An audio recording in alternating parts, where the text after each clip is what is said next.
আপনাদেরকে একটা কাহিনী শোনাই। একটা হরিণ প্রসব ব্যথা উঠছে, মানে বাচ্চা হবে হরিণটার। এই মুহূর্তে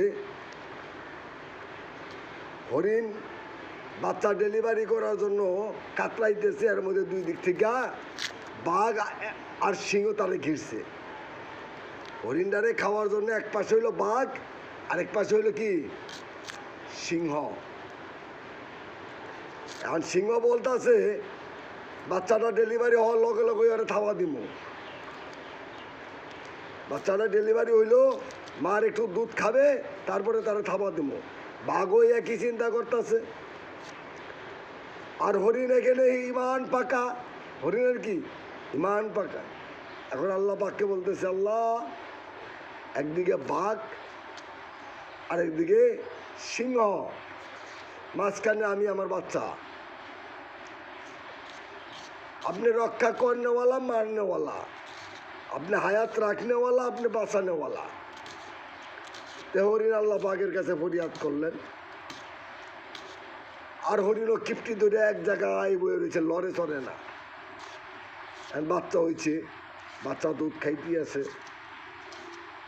বাচ্চা দুধ খাইতে আছে। এই টাইমে বাঘ আক্রমণ করার চেষ্টা করে, সিংহ আক্রমণ করার চেষ্টা করে, কিন্তু হরিণ লড়ে না। হরিণ একবার বাঘের দিকে দেখে, একবার সিংহের দিকে দেখে, আরেকবার উপর দিকে দেখে আল্লাহর কোনো মদত আছে কিনা।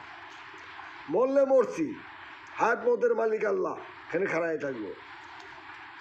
এখন সিংহময় হরিণ একবার ওর দিকে তাকায়, একবার আমার দিকে তাকায়, বাঘেও কয় ওর দিকে তাকায়, আমার দিকে তাকায়। তাহলে ওই শত্রু এবার দুইজনে একসাথে আক্রমণ করছে, থাবা দিবে। দুইজনে একজনকে থাবা দিয়া বাঘ আর সিংহে এবার যুদ্ধ লড়ছে। বাঘ আর সিংহে কী করতেছে, যুদ্ধ করতে, তরে মাইরা আমি ওরে খামো, ওই করতেছে তোর মাইরা আমি ওরে খামো। ওরা কিন্তু যুদ্ধ করতেছে, ওদিন লড়ে না।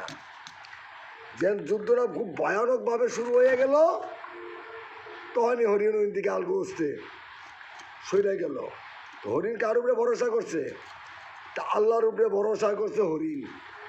তা আল্লাহর উপরে ভরসা করার কারণে মহান রাব্বুল আলামিন কী করলেন, হরিণকে বাঁচাইয়া দিলেন, আর বাঘ আর সিংহের মধ্যে যুদ্ধ লাগাইয়া দিলেন। এ হলো মহান রাব্বুল আলামিনের কেরামতি। তা আমরা যদি ইমান পাকা থাকে, এক আল্লাহর প্রতি ভরসা করি, তাহলে আমাদের ইমানকে তুড়ি দিয়ে উড়াইয়া যাওয়ার মতো লোক নাই। যেমন ওই দেখেন আমেরিকায় মুসলমান গরিব মানুষ মেয়র হয়ে গেল গা, কারণ তার ইমান ছিল পাকা, সে মুসলিম, এটা দাবি করতো গর্ব কইরা। তা আল্লাহ পাক সবাইকে এরকম খাঁটি মুসলমান হওয়ার তৌফিক নসিব করুন, এবং পুরোপুরি আল্লাহর প্রতি ভরসা রাখার তৌফিক নসিব করুন। মৃত্যুর সময় তওবা নসিব করে ইমানের সাথে খাঁটি মুসলমান বানায় যেন আল্লাহ পাক সবাইকে কবরে নিয়ে যান। আমিন। আখির দাওয়ানা আনিল হামদুলিল্লাহ।